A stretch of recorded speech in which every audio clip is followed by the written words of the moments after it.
वही वाह, मुगलों की सेना जैसे ही शुरुआत के अंदर घुसी, मेवाड़ वालों का शुरू शुरू में इतना भयंकर प्रहार था कि हल्दी घाटी क्या है, वास्तव में एक दर्रे का नाम है। किसका नाम है? दर्रा, समझते हो? दो पहाड़ियों के बीच की जगह पास, तो पैसे जो है ना, तो दो पहाड़ियां हैं। एक तरफ की पहाड़ियों का नाम है खमनोर की पहाड़ियां और दूसरी तरफ की पहाड़ियों का नाम है गोगुंदा की पहाड़ियां। इन खमनोर की पहाड़ियों के पास से एक नदी निकलती है, उस नदी का नाम है बनास। मेवाड़ वालों को पता था, मेवाड़ वालों की सेना कम थी, मुगलों की सेना ज्यादा। लगभग ये रेशियो था कि मेवाड़ वालों के सिपाही थे 3000, कितने थे, और मुगलों के पास थे 5000। तो लगभग 1.5-2 गुना मुगलों वाली क्या थी, ज्यादा थी। तो उनको पता था कि यार मैदान में लड़ेंगे तो कोई फायदा नहीं है, तो मेवाड़ वालों ने अपनी सेना यहां लगाई, दर्रे के साइड में, कि मुगलों की सेना जब दर्रे के अंदर आएगी तब मारेंगे। दर्रे में पूरी सेना एक साथ आ नहीं सकती, थोड़े थोड़े आएंगे, थोड़े थोड़े आएंगे तो मारेंगे। वही वाह, मुगलों की सेना जैसे ही शुरुआत के अंदर घुसी, मेवाड़ वालों का शुरू शुरू में इतना भयंकर प्रहार था कि मुगलों की तरफ से एक राइटर लड़ने के लिए आया था, उसका नाम था बदायूनी। वो कहता है कि मेवाड़ वालों का शुरुआत का हमला इतना भयंकर था कि हमारी सेना बनास के पास पास में 15 किलोमीटर वापस भागी। तो बदायूनी ये कहता है कि मैं पीछे पीछे खड़ा था, तो मेरे को ये नहीं समझ में आया कि तीर कहां चलाऊं, क्योंकि हमारी सेना वापस भाग रही है, हमारी सेना वापस भाग रही है, तो मेवाड़ वाले उनका पीछा कर रहे हैं। तो अब मैं यहां खड़ा हूं, इधर हमारे वाले भी आ रहे हैं और उनके पीछे मेवाड़ वाले आ रहे हैं, तो मारे किसको? हमारे वाले भी इधर ही आ रहे हैं, मेवाड़ वाले भी इधर आ रहे हैं। तो कहता मैंने आसफ खान से पूछा, आसफ खान पास में खड़ा था, आसफ खान तीर कहां चलाऊं? आसफ खान ने कहा आंखें बंद करके तीर चला, दोनों साइड में हिंदू मरेंगे, क्योंकि आगे आगे मानसिंह वाली सेना थी। तो उसने कहा ये जो वापस आ रहे हैं ये भी हिंदू ही है, राजस्थान के मेवाड़ वाले भी ज्यादातर हिंदू है, तू तो आंखें बंद करके चला, कोई दिक्कत नहीं। और बदायूनी थोड़ा कट्टर टाइप का आदमी भी था, बदायूनी राइटर था। तो बदायूनी जब ये युद्ध के लिए सेना आ रही थी, बदायूनी ने कहा मैं जाऊंगा। लोगों ने कहा भाई साहब पेन वेन चलाने वाले आदमी, तलवार चलती है वहां।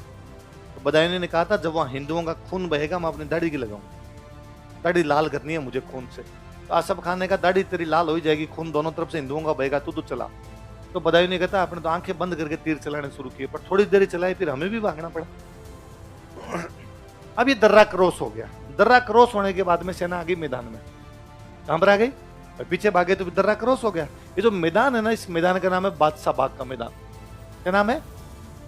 तो बाद में जो लड़ाई हुई है वो कौन से मैदान में हुई है? पहले दर्रे में लड़ाई है, दर्रे में लड़ाई है वो तो कौन सी है? हल्दी घाटी। दर्रा क्रॉस करके मैदान में लड़ाई है वो कौन सी है? जब मैदान में आए, आमने सामने सेनाएं आई, तो प्रताप ने देखा कि मानसिंह अपने हाथी पे बैठ के लड़ाई कर रहा है। मानसिंह के हाथी का नाम था मर्दाना। प्रताप को गुस्सा आया कि अरे यार मेरी लड़ाई मुगलों के साथ है। बदायूनी आता है, समझ में आती है बात, असफ खान आता है, समझ में आती है बात, ये मानसिंह ये क्यों आए हुए? अच्छा, एक जब मुगलों की सेना भाग रही थी तो मुगलों का एक सैनिक है, उसका नाम है मिहत्तर खां। क्या नाम है? उसको बेचारे को बड़ा बुरा लगा, अरे यार अपनी सेना ऐसे कैसे भाग सकती है। वो बेचारा पीछे खड़ा था और पीछे खड़ा खड़ा वो चिल्लाया कि भागो मत रे, अकबर आ रहा है, अजमेर से अकबर आ रहा है। ये सुन के सेना थोड़ी रुकी, दो कारण से। ये तो अकबर आ रहा है तो सेना लेके आएगा तो अपनी संख्या थोड़ी और बढ़ जाएगी। दूसरा ये भागे और अकबर आ गया, उसको पता चला भागे हैं तो मरेगा वो, तो डर भी लगता है और प्रोत्साहन भी है कि यार सेना आएगी तो ठीक लड़ लेंगे। तो सेना वहां पर खड़ी हो गई थी। तो कोई पूछेगा कि युद्ध में अकबर के आने की झूठी सूचना देने वाला कौन था? नहीं आया था अकबर, उसने केवल हौसला बढ़ाने के लिए बोला था। देखो बात, कि मानसिंह क्या कर रहे हैं यहाँ पे, और प्रताप अपने घोड़े पर लड़ रहे हैं। घोड़े का नाम क्या था उनके? चैतक। उनको लगा पहले तुम इसको मारो, और वो अपने चैतक को एकदम हाथी के पास लेके गए। अच्छा, जब किसी का मुख्य सेनापति खड़ा तो अकेला नहीं खड़ा होगा, सिक्योरिटी मिलेगी, उसके चारों तरफ भी सेना लगा के खड़ी करेंगे एकदम। तो मानसिंह के चारों तरफ सेना खड़ी है, पर प्रताप उस सेना को काटते पीटते एकदम पास में ही चले गए। एकदम पास में जहां मानसिंह का हाथी, उसके ठीक आगे एक घुड़सवार खड़ा है, मानसिंह का जो पर्सनल बॉडीगार्ड है, कि भाई और कट भी जाएंगे तो इस आदमी को बचाना है। उसका नाम था बहलोल खान। क्या नाम था? बड़ा डाकी टाइप का बॉडीगार्ड, हमेशा तगड़े ही होते हैं। तो वो अपने घोड़े पर बैठा है, वो बड़ा शक्तिशाली आदमी, वो क्रॉस ही नहीं करने देगा, मानसिंह तक तो किसी को पहुंचने नहीं देगा। कहते प्रताप अपना घोड़े पे दौड़ाता हुआ आ रहे हैं उधर से, उनके एक हाथ के अंदर घोड़े की लगाम, लगाम समझते हो, रस्सी जो होती है वो रस्सी है, दूसरे हाथ में तलवार है। उन्होंने बहलोल खान के तलवार मारी है, बीच में से काटा है। बहलोल खान के ठीक दो टुकड़े में, आधा बहलोल खान इधर, आधा बहलोल खान इधर। या तो महाभारत की लड़ाई में भीम ने जरासंध को चीर दिया था। किसको चीर दिया था? जरासंध था, भीम ने उसकी टांगे पकड़ के बीच में से काटा था, टांगे पकड़ के बीच में से चीर दिया। तो कोई कवि कहता है कि जरासंध बहलोल के वध में यह व्यतिरेक, कि जरासंध का भी वध हुआ था और बहलोल का भी वध हुआ था, पर उस दोनों में एक अंतर है, एक व्यतिरेक है। भीम कियो दो भुज न थे, भीम ने जब ये किया था तो दोनों भुजाओं का प्रयोग किया था, पातल ने कर एक, लेकिन प्रताप ने एक हाथ का प्रयोग किया था। बहलोल खान को काटने के बाद चेतक एकदम मानसिंह के हाथी के पास पहुंच गया। हाथी का नाम क्या था? घोड़ा नीचा। हाथी, आप मारोगे कैसे उसको? तो चेतक बड़ा समझदार घोड़ा था। चेतक ने अपने अगले दोनों पैर हवा में उछाल दिए ताकि एकदम हाथी की सूंड पे अपने पैरों को टिका दे। अब चेतक के दोनों अगले पैर हाथी की सूंड पे, तो घोड़ा ऊंचा हो जाएगा, ऊंचा हो जाएगा। प्रताप के पास भाला है, प्रताप ने भला मारा है मानसिंह पे। हाथी में बैठने की जगह होती है, उसको बोलते हैं होदा। क्या बोलते हैं? मानसिंह उस होदे में नीचे होता है, भाला उसके ठीक ऊपर से निकलता है, वो बाल बाल बचता है उससे। पर मानसिंह बड़ा समझदार सेनापति था, उसने अपने हाथी की सूंड में एक चाकू लगा रखा था। जब चेतक अपने दोनों पैर उतार रहा था ना, तो उसके दोनों अगले पैर कट गए। खुर खुर खुर समझते हो? खुर खुर कट गए। मैं कहता हूं अपने नाखून काटते हैं ना, और उस समय नाखून यदि थोड़ा सा एक्स्ट्रा कट जाए साइड से, तो 3 दिन तक वो अंगुली ऐसे रखते हैं खाना खाते टाइम कि टच नहीं हो जाए। और सर्दियों के दिन हो और रात को रजाई उड़ के सोनी पड़े और वो रजाई रजाई में भी टच हो जाए वो अंगुली, तो भाई साहब रात को नींद उगड़ जाती है, दर्द होता है। तो जब थोड़ा सा नाखून कटने में दर्द होता है, तो पूरा खुर किसी घोड़े का बाहर आ जाए तो घोड़ा चल पाए बेचारा? तो अब चेतक से चला नहीं जाए। प्रताप को लगा यार अब चलते युद्ध में ध्यान ही नहीं गया, क्या हुआ? प्रताप लगा इतनी देर घोड़ा बड़ा सरपट दौड़ रहा था, अचानक क्या हुआ? उनका ध्यान गया तो पता चला उसके खून बह रहा है बेचारे के लहू लुहान। तो प्रताप उस घोड़े को बचाने के लिए बाहर निकलते, उनका सबसे प्रिय घोड़ा था। मेवाड़ में रिवाज था कि राजा किसी भी वजह से बाहर निकले, कोई ना कोई झाला राजा वाला मुकुट पहन के लड़ेगा। सादड़ी के झाला लड़ते, सादड़ी का झाला था अज्जा। कौन था? जो सांगा की जगह लड़ा था।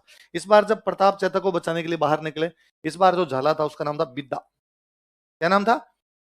वो प्रताप वाला मुकुट पहनता, या उसी का एक नाम और है झालामान। क्या नाम है? दोनों नाम उसी के मिलते हैं हमें, या तो उसको झाला बिद्दा बोल दो या क्या बोल दो। कहते हैं झालाओं की 7 पीढ़ियां ऐसे मेवाड़ वालों के लिए और काम आई थी कि मेवाड़ का राजा किसी भी वजह से बाहर गया तो कोई ना कोई झाला मुकुट पहन के और राजा वाली जगह पे लड़ा है। प्रताप बाहर गए तो कौन लड़ा? अच्छा, प्रताप बाहर क्यों गए? देखो, चेतक के घायल होने के कारण। अच्छा, जैसे ही प्रताप बाहर निकला, इधर मान सिंह और समझ में आ गया कि यार पार पड़ेगी नहीं। मान सिंह अपनी सेना लेके धीरे धीरे वापस गोगुंदा की तरफ चले गए। बदायूं नहीं लिखता है, जो राइटर था वो बदायूं नहीं कहता है कि हम गोगुंदा चले गए थे, पर फिर भी हमें डर लग रहा था कि प्रताप की सेना आके गोगुंदा में मरेगी, इसलिए हम रात को सोए नहीं। और रात को जब हम बैठे वहां पे, तो हमने चारों तरफ चार दीवारी करवा ली ताकि कोई अंदर जल्दी से ना घुस जाए। फिर हम वहां से जब वापस अजमेर के लिए रवाना हुए, तो रास्ते में भीलों ने हमें बहुत परेशान किया। जून का महीना, गर्मियां पड़ रही थी। भीलों के गांव में पानी लेने के लिए जाते, हमें पानी भी नहीं पिलाते, और हमारे सैनिक यदि 2-4 अकेले मिल जाते उनको मार दिया करते। हमारे आटा लेके जो टुकड़ी आ रही होती उसका आटा छीन लिया करते। हमने जैसे तैसे करके राम राम राम राम करके अजमेर का रास्ता लिया। मान सिंह आसफ खान अकबर के पास गए। अकबर ने जाते ही पूछा कि भाई प्रताप को पकड़ लिया? उनका सॉरी सर। मार दिया? Sorry sir. हरा दिया? Sorry sir. उसने संधि कर ली? Sorry sir. तो क्या सोच के आया था कि सरदार खुश होगा, शाबाशी देगा? और उसने मान सिंह आसफ खान का, आज के बाद दोनों ने मुंह दिखा दिया ना, मैं टांगे तोड़ दूंगा तुम्हारी। देखो, मान सिंह आसफ खान ने कहा अरे सर सुनो तो सही। अकबर ने कहा कुछ नहीं सुनना, और मैं जाता हूं अभी, देखो पकड़ के लाता हूं, तुम्हें बताता हूं कैसे पकड़ा जाता है। और अकबर भयंकर तमतमाया हुआ खुद मेवाड़ पर अटैक कर देता है। जून में ये लोग आए थे, अक्टूबर में अकबर खुद आ गया था। लाइन चेंज करके लिखो। प्रतापन तैयार थे, वो एकदम पहाड़ों में जाके बैठ गए कि मैदान में लड़ने का मतलब नहीं, अपनी सेना कम है और अकबर की सेना ज्यादा। उसने कहा आने दो, थोड़ा डीप आने दो, तब लड़ेंगे। अकबर पहाड़ों में गया ही नहीं, अकबर ने उदयपुर पे कब्जा किया। कहाँ कब्जा किया? और उदयपुर का नाम बदल के कर दिया मुहम्मदाबाद। और अब दिल्ली अपने सेनापति अपने सैनिकों को कहता कि जाओ प्रताप को पहाड़ों में पकड़ के लाओ। सेना जाए बेचारी, मार खा के वापस आ जाए। 10-15 दिन बाद नई सेना भेजे, फिर कुट पीट के वापस आ जाए। तो उसने पूछा फाइनली भाई क्या है, तुम पकड़ क्यों नहीं पा रहे? हम मुगल हैं यार, शक्तिशाली लोग हैं। सैनिकों ने कहा साहब हम मुगल हैं, गूगल थोड़ी है। हमें क्या पता लोकेशन, हमें क्या पता रास्ता। एक तो आदमी जो पहाड़ों में रहा है इतने सालों से, एक एक इंच इंच जानता है कि कहां पर क्या जगह है, क्या जगह नहीं है। एक नया आदमी, मैं कहता हूं अपने ड्राइवर होता है ना, ड्राइवर, एक ऐसी जगह जहां पर वो पहले गया हुआ है, वहां पर दोबारा जाना वो जल्दी जाता है। एक ऐसी जगह जहां पर वो नहीं गया हुआ है, सीधी रोड पड़ी है तो भी उसको टाइम लगता है, क्योंकि जहां गया हुआ होता है वहां पे ड्राइवर को ये भी पता होता है कहाँ पे खड्डा है, कहाँ पे ब्रेकर है। हमारे एक दोस्त हैं, तो वो मतलब ड्राइविंग इतनी अच्छी कि एक दिन कहीं से हम आ रहे तो वो नींद आने लगी उनको, तो उनका यार मैं पीछे एक बार सो रहा हूँ, तुम बाकी लोग गाड़ी चला लो। मैं आगे बैठा, एक दूसरे हमारे दोस्त वो गाड़ी चला रहे, वो पीछे सो रहे। तो नींद तो क्या आ रही, यूं ही बस अनमने से हो रखे होंगे। अचानक सोच सोते गए कि गाड़ी धीरे कर लो, थोड़ा आगे ब्रेक करे। मैंने उनको पूछा आपको क्या पता सोच सोते ब्रेक करे? उन्होंने कहा इस रोड पे इतनी आया हूँ, मेरे को यूं हिलती है ना गाड़ी, उससे पता चलता है क्या आ गया। ये जगह आ गई होगी, हाँ तो यहाँ थोड़ा ब्रेकर है, और एग्जैक्टली 400-500 मीटर बाद ब्रेकर है। तो हर आदमी को, नए आदमी को नई चीजें नहीं पता होगी, पुराना आदमी को जानकार होगा। तो मेवाड़ वाले तो पहाड़ों में बैठे, उनकी तो खुद की लोकेशन है, उनको पता है रास्ता कहाँ से। मुगल बेचारे बाहर से आते, उनको क्या पता चलता। अकबर को समझ में आया कि यार पार पड़ेगी नहीं।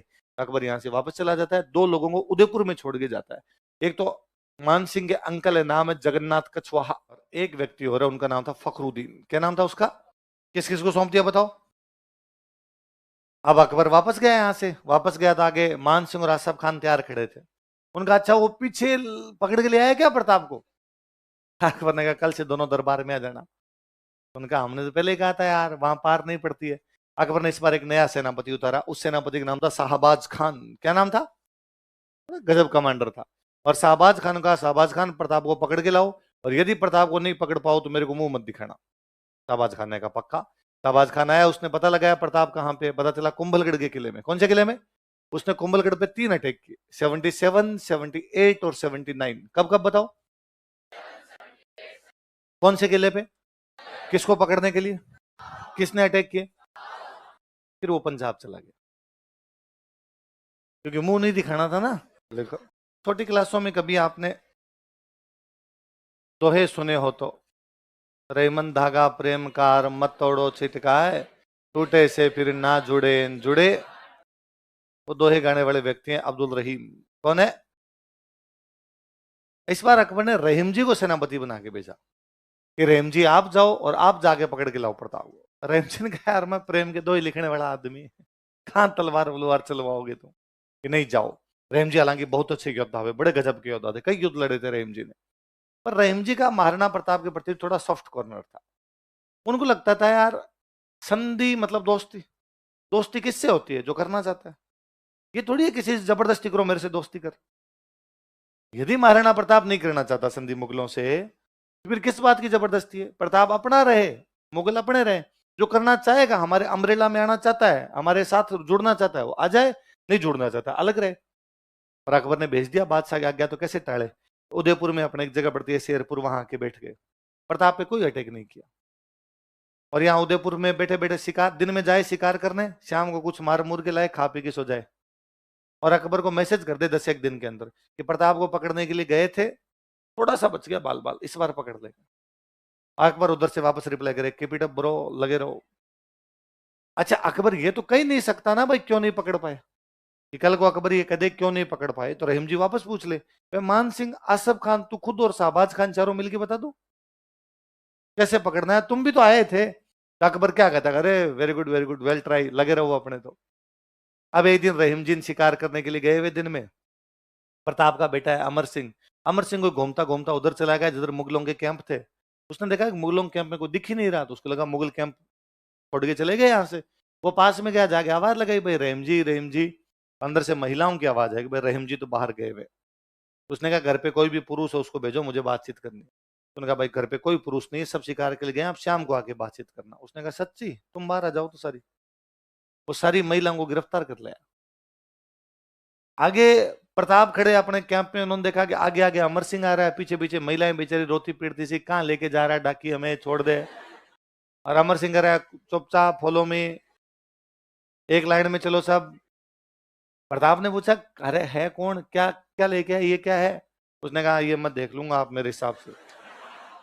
अरे पहले बता तो सही कौन है। जो रहीम जी है ना, कि हाँ तो शिकार करने गए थे, तो मैं कर लाया आज। और प्रताप को बता दिला, प्रताप ने कहा नहीं अमर सिंह ये गलत है।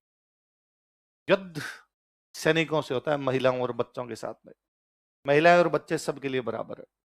उन महिलाओं को कहा आपको घबराने की कोई आवश्यकता नहीं है, आप मेरी बहन के समान हो, आप आराम से बैठिए, चाय पानी पीजिए, थोड़ी देर में आपको वापस पहुंचा दिया जाएगा। रहीम जी के नाम लेटर लिखते हैं महाराणा प्रताप कि रहीम जी इस बार ऐसा हुआ है, दोबारा हमारे द्वारा इस प्रकार का कभी भी किया नहीं जाएगा। हम युद्ध लड़ेंगे तो सामने छाती आके लड़ेंगे, महिलाओं और बच्चों को कभी भी बीच में लेके। उन महिलाओं को जब वापस रहीम जी के पास भेजा गया, तो रहीम जी को जाके उन महिलाओं ने बताया प्रताप के बारे में, उन्होंने ये कहा, तुम्हारे लिए मैसेज दिया है। मुझे रहीम जी कहते हैं मैं नहीं जानता महाराणा प्रताप की मुगलिया सल्तनत भारत में कितने वर्षों तक रहेगी, मैं नहीं जानता कि अकबर का राज कितने वर्षों तक रहेगा। मैं इस बात को जानता हूं कि जब तक धरती पर सूरज और चांद रहेगी तुम याद किए जाओगे। कोई आदमी का पता इस बात से चलता है कि वो महिलाओं के साथ, बच्चों के साथ, असहायों के साथ, अपने से निम्न लोगों के साथ किस प्रकार का बिहेव करता है। अपने से ऊपर वालों के साथ तो सबको डर के मारे अच्छा बिहेव करना ही पड़ेगा। आपका नैतिक चरित्र कितना महान है, ये इससे पता चलता है। प्रताप इसलिए जन जन में गाए जाते हैं कि उनके कुछ मॉरल वैल्यू ऐसे सामने आए जनता के सामने कि लगा कि नहीं यार, ये अलग हटके चीजें हैं, ये बहुत अलग सी चीजें हैं। तो प्रताप ने उन बेगमों को सह सम्मान वापस पहुंचाया, जिनको कहां से गिरफ्तार कर लिया गया था? शेरपुर। किसने गिरफ्तार कर लिया था? किसकी बेग में थी वो? अब्दुल रहीम। लिखो। अब ये बात पता चली अकबर को। अकबर ने रहीम जी को कहा वापस आ जाओ, लुगाइयां संभल ही नहीं रही आपसे, महाराणा प्रताप को क्या ही पकड़ के लाओगे। और इस बार अकबर ने अपने एक और सेनापति को भेजा, सुल्तान खान। किसको भेजा? अकबर का अंकल लगता था। सुल्तान खान बड़ा समझदार आदमी था और बड़ा गजब कमांडर था। सुल्तान खान ने आके पूछा कि भाई, हम मुगलों से क्यों नहीं, हम प्रताप से क्यों नहीं जीत पा रहे? अच्छा, प्रताप पहाड़ों में, हम पहाड़ों में जाते हैं तो हमें लोकेशन नहीं पता होती, उनको लोकेशन पता है, वो मारते हैं हमें पहाड़ों के अंदर। फिर उनके पास पहाड़ों के अंदर अपना सब कुछ माल मत्ता लेके बैठे हैं, यहां पर हम खाएं पिए क्या? हमें सामान मंगवाना पड़ता है अजमेर से। कहां से मंगवाना पड़ता है? प्रताप ने ये बड़ा जोरदार दिमाग लगाया। मेवाड़ की पूरी जनता को पहाड़ों में शिफ्ट कर लिया था ताकि कोई खेती ना हो मेवाड़ में। क्या नहीं हो? क्योंकि यदि जनता मैदान में रहेगी तो खेती करेगी, खेती करेगी तो मुगल आएंगे, मुगल उस खेती पे कब्जा कर लेंगे, अपने अनाज से अपने को ही मारेंगे वापस, अपना अनाज ही खाएंगे, अपने खिलाफ लड़ाई करेंगे। मेवाड़ में खेती होनी नहीं चाहिए। मेवाड़ में खेती होगी नहीं तो मुगलों की सेना जब आएगी तो उसको खाने पीने को कुछ भी मिलेगा नहीं। फिर वो कहां से मंगाएंगे? अजमेर। भाई उनका मुख्य अड्डा कौन सा था? अजमेर। और अजमेर से जब मंगाएंगे हम बीच में लूटेंगे, ताकि मुगलों की सेना मेवाड़ आ तो जाए पर थोड़े दिन ही रहे, फिर उनको लगे कि यार भूख मर रहे हैं, वापस चली जाए यहां से। तो सैनिकों ने कहा साहब बादशाह तो कह देता जाओ पकड़ के लाओ, पकड़ेंगे से? यहाँ पर पूरी की पूरी जनता इनके अंदर बैठी हुई है, अपने अंदर जाते हैं ये लोग, मारते हैं अपने को उनकी लोकेशन नहीं पता, खाने पीने का सामान नहीं मिलता अपने को। तो सुल्तान खान ने कहा इनके पास खाने पीने का कहां से जाता है? ये भी तो पहाड़ में बैठे हैं, इनके पास भी तो जाता होगा कहीं ना कहीं से। तो कहा सर इनके कुछ दर्रे हैं जहां से अंदर ये सप्लाई ले लेते हैं अपने, हथियार वगैरह पहुंच जाते हैं, पैसे टक्के भी पहुंच जाते हैं, पड़ोसी राज्यों से मिल जाता है। जैसे कौन कौन से दर्रे हैं? तो उन्होंने बताया साहब 4 रास्ते हैं इनके पास। डोंगरपुर की तरफ से देवल, उदयपुर की तरफ से देवारी, पाली की तरफ से और राजसमंद की तरफ से